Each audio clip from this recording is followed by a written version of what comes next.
చేస్తా ఉన్నా. ఈ రెండు పార్టీల వ్యవహారం మీరు చూసినారు. మొన్నటిదాకా బీఆర్ఎస్ పుణ్యాన గెలిచిన వ్యక్తి రంజిత్ రెడ్డి మీకు తెలుసు. ఏం తక్కువ చేసినాం రంజిత్ రెడ్డికి? ఎంపీ టికెట్ ఇవ్వలేదా, గౌరవించలేదా, గెలిపించలేదా అని నేనే వచ్చి ప్రార్థిస్తే మీరే ఓటేయలేదా? ఇలా ఎందుకు పార్టీ మారిండు రంజిత్ రెడ్డి? దేనికోసం మారిండు? ఆయన మన పొద్దుతిరుగుడు పువ్వా? అధికారం ఎటువంటి ఆడు తిరుగుతాడా? దయచేసి ఆలోచన చేయాలి.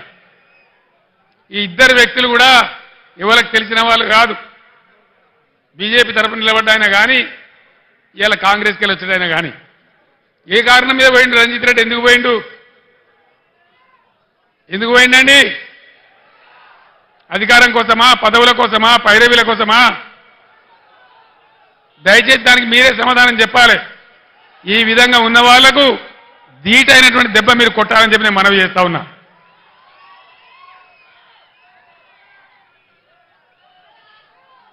కాంగ్రెస్ పార్టీ